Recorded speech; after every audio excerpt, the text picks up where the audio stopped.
please, my friends, brothers and sisters, join me in bringing out and showing our love for the next President of the United States, Dr. Jill Stein.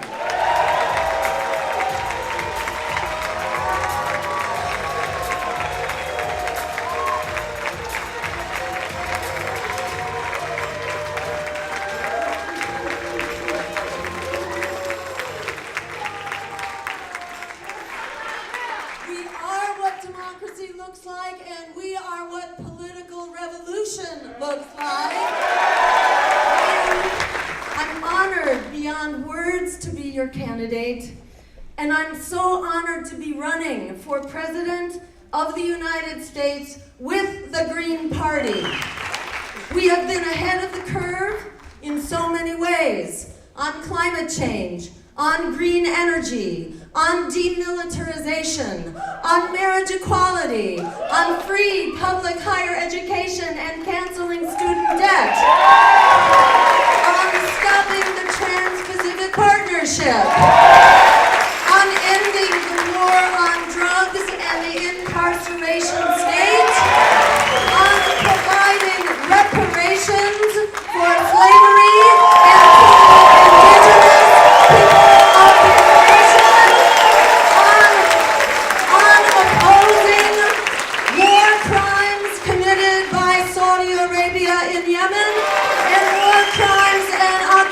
and committed by the Israeli government.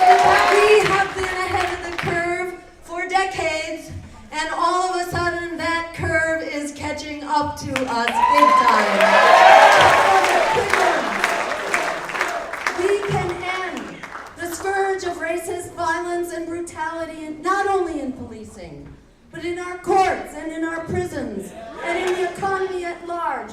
And we can start by ensuring that every community has a police review board so communities control the police. We call for a Truth and Reconciliation Commission so we can get to the bottom of this crisis of racism and to provide reparations to acknowledge the enormous debt owed to the African American community for the unimaginable price.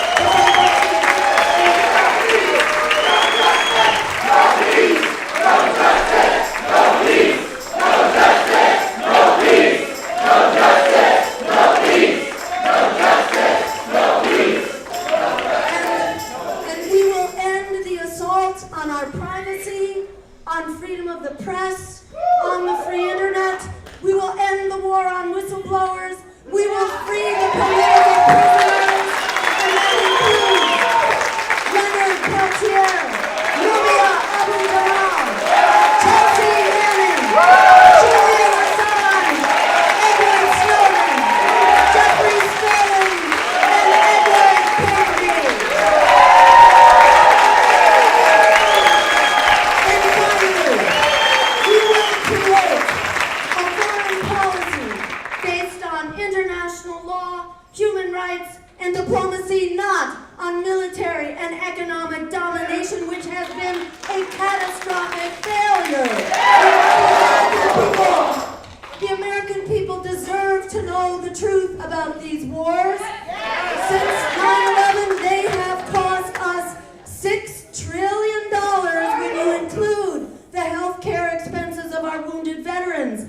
$6 trillion comes down to an average of $75,000 per American household for wars that have not made us safer, that have only increased the terrorist threat, that have created failed states, and have created mass refugee migrations that are tearing apart the Middle East and Europe. We say no to those wars.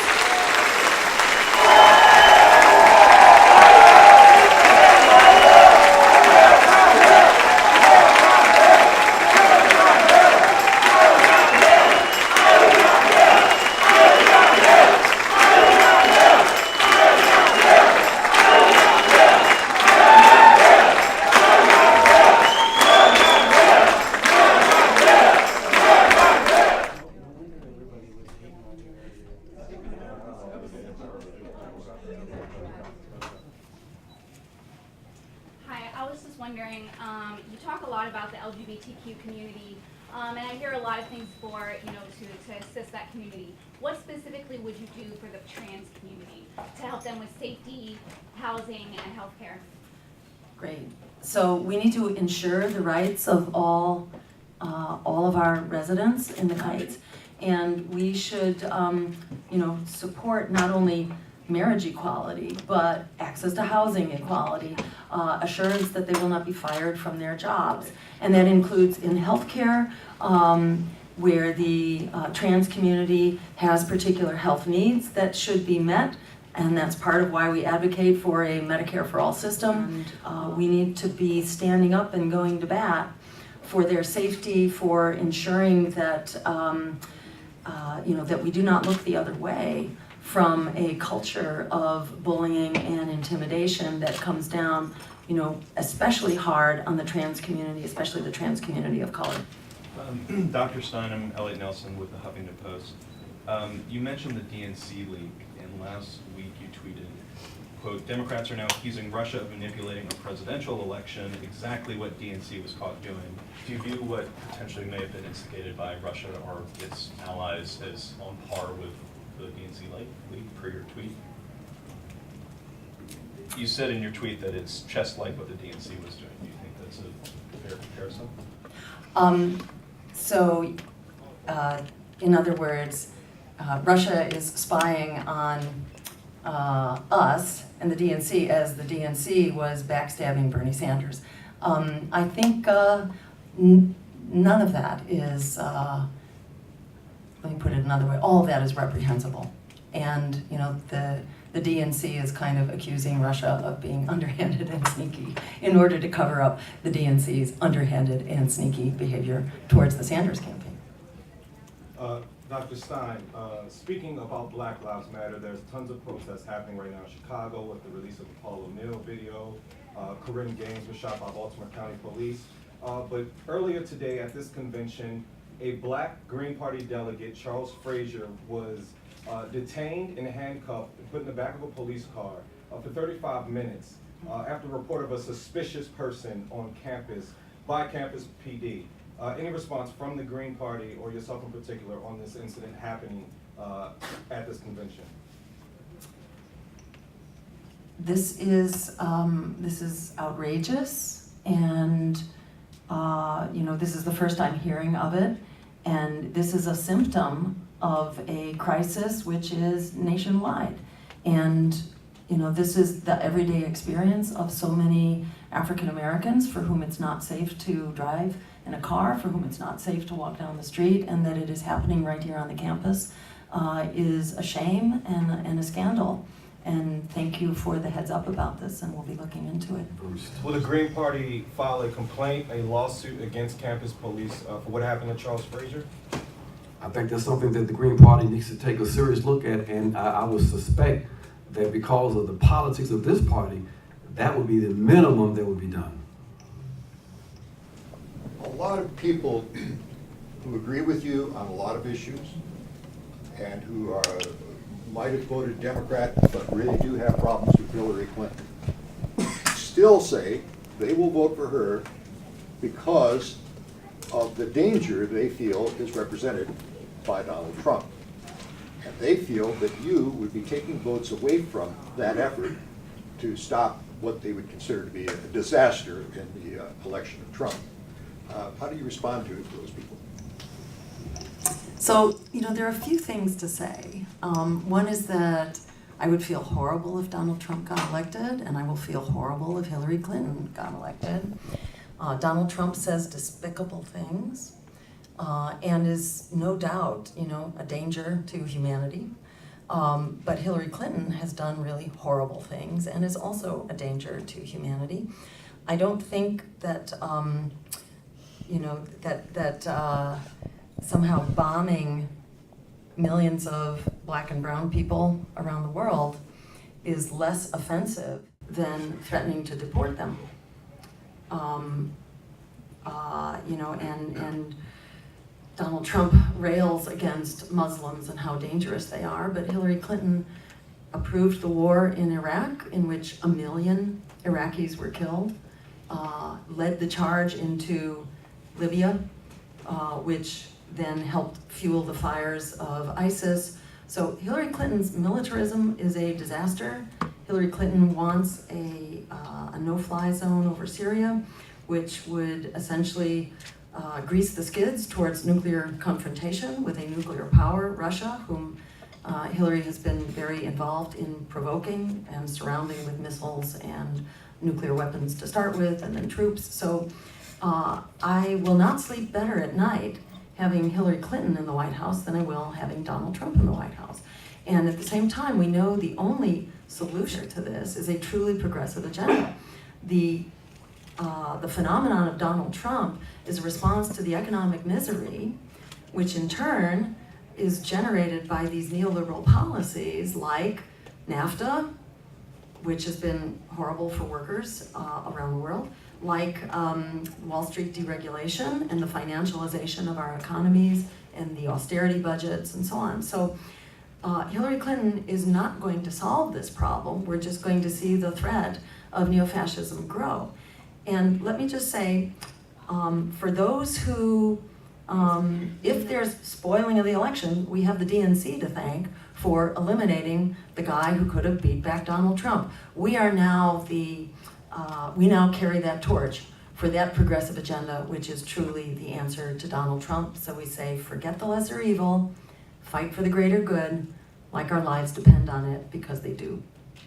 Hi, Dr. Stein, John Hamilton with Democracy Now! I've seen some criticism of comments you made to the Washington Post in the media recently regarding vaccines, with some scientific and skeptical bloggers saying that you're effectively dog whistling to the anti-vaccine movement.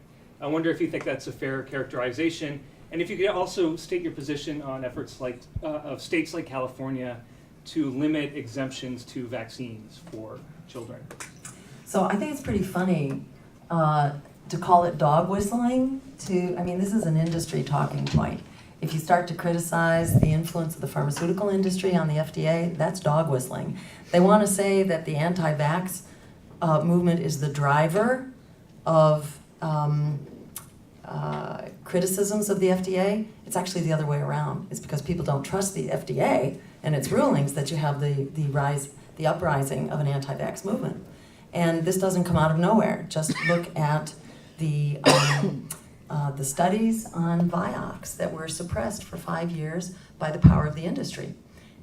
So because of the pharmaceutical industry, the FDA sat on scientific studies for 5 years while over 100,000 cases of serious heart disease developed due to Vioxx, while these studies were suppressed and neither physicians were notified and consumers were not notified. So this is how the pharmaceutical industry works, is to go on the offensive and to try to intimidate people who are calling for trustworthy institutions. And I would say the enemy of science here is the influence of big money, which has hijacked our regulatory agencies. And this is not to comment about vaccines and autism. I co-authored a book with Physicians for Social Responsibility more than 10 years ago. It's available for free on the web if people want to check it. It's called In Harm's Way, Toxic Threats to Child Development, which looks at the whole spectrum of developmental disability. And it says, what could some of the drivers be here? And I want you to know that vaccines did not even make it into our list of things that might be causing this. So I think it's important to look at this sudden wave of concern about criticism of the FDA. Suddenly, I'm an anti-vaxxer, and that's the only thing that the press is covering about us. Well, we just saw in the leaked emails how the press was colluding with Hillary's campaign and the DNC in order to smear Bernie Sanders. Would that have anything to do with why suddenly these articles are all over the place that I'm an anti-vaxxer? How about we have health insurance to start with so that people can get the vaccines that they need and the health care that they need? They don't want to be talking about those issues. So this is the birther distraction of the 2016 campaign. I think it's important to just put it away. But just also on the California issue, states that want to limit exemptions, position on that? You know, I think we need to trust the FDA, or let me say, we need an FDA that we can trust, that can be recommending the right positions on this. Ordinary citizens, even physicians with a background in child development, should not have to watchdog the entire scientific literature on this. We need agencies that we can trust. And right now, I don't know about you, but I don't have a whole lot of trust in an FDA where Monsanto is, you know, in a very important, where lobbyists are running the show. Let's get the lobbyists out, let's stop the revolving door, and let's get money out of politics so we can get people back in. That's what they don't want to talk about, and that's what we need to be talking about. That, you know, we are in a unique moment in history where we're not just deciding, you know, what kind of a world we will have, but whether we will have a world or not. We're really very much up against the wall here. The American people knows that. The clock is ticking, and faith has been entirely lost. We don't need to convince people, we just need to be heard. The house of cards is unraveling right now, and there is a new way forward. We are ready for that transfer of power. We are ready to turn this breaking point that we face into a tipping point to take back the promise of democracy and the peaceful, just, green future that actually is within our reach. This is that Hail Mary moment, and so many people know it. Nobody knows it better than a generation of millennials that do not have a future. So suddenly people are finding the courage of their convictions. In the words of Alice Walker, biggest way people give up power is by not knowing we have it to start with. Well, we have it. A lot of people are waking up to it. It doesn't exist anywhere else. We are the ones we've been waiting for. This campaign has been like an absolute whirlwind that has just taken off with a power of its own. And I'd say hold on to your hats.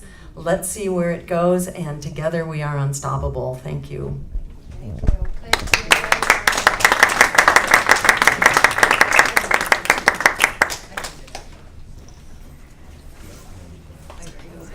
Thank you very much. We have a picture of them together. Can we get some photographs of the candidates?